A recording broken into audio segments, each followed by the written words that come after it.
Les essentiels du rugby, effectivement, grâce à Pierre, on essaye de tout comprendre, de tout savoir. Pierre qui est avec nous et qui est effectivement un éducateur au sein de l'UAGM Rugby. Pierre Courbin, bonjour. Bonjour. Alors, la semaine dernière, on a beaucoup parlé des différentes fautes au sein de la mêlée. Là, on va aller encore un peu plus loin parce qu'il y a des mêlées qui sont pénalisées à travers un essai pénalité.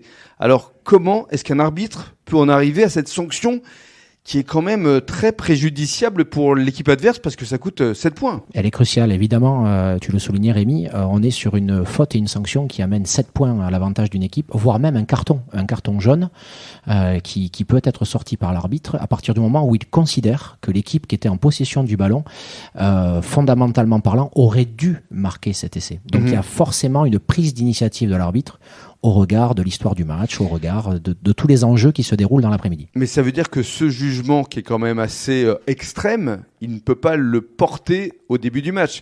C'est à la suite de plusieurs mêlées où il s'est rendu compte de plusieurs fautes d'une équipe. Il y a deux choses à prendre en compte quand on va analyser l'essai de pénalité. C'est la dimension cynique de la faute. Comme on le disait tout à l'heure, on peut comparer à d'autres sports puisqu'on est passionnés de sport tous les deux.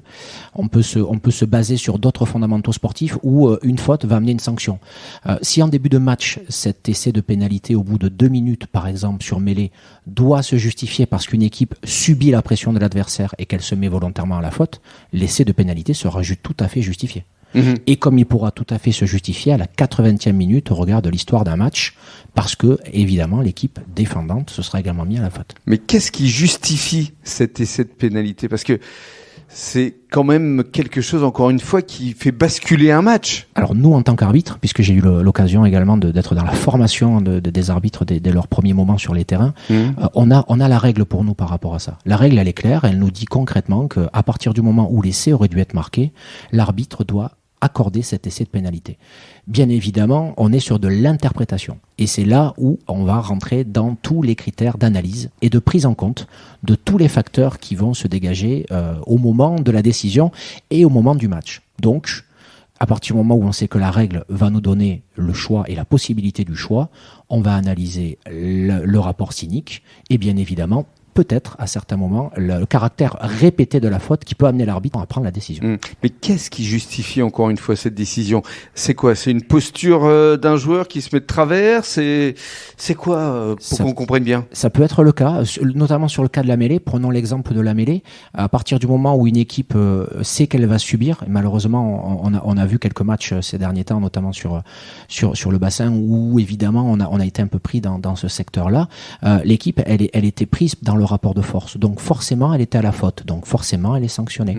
Mais il y a d'autres enjeux d'essai de pénalité, par exemple sur des ballons portés, sur les molles, où une équipe peut très bien capter un ballon, mettre l'adversaire à défaut pendant une distance relativement longue pour aller marquer, et puis on voit le molle qui s'effondre à 1 mètre de la ligne. L'équipe défendante, forcément, a effondré cette structure, donc elle est fautive, donc il y aura un essai de pénalité. Donc là encore, il est pénalisé. Exactement. Cet essai de pénalité, c'est quand même quelque chose qui est très, encore une fois, pénalisant pour l'équipe qui le subit. Est-ce que cette règle vous semble vraiment logique et justifiée? C'est une arme dans le bagage de l'arbitre et de l'arbitrage. À partir du moment où elle sera utilisée à bon escient, elle permettra d'équilibrer, comme on disait tout à l'heure, les différents rapports de force et de valoriser l'équipe qui prend l'ascendant sur l'adversaire.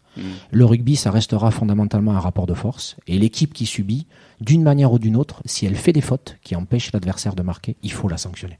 Très bien. Merci beaucoup Pierre et on se retrouvera la semaine prochaine. Merci Rémi.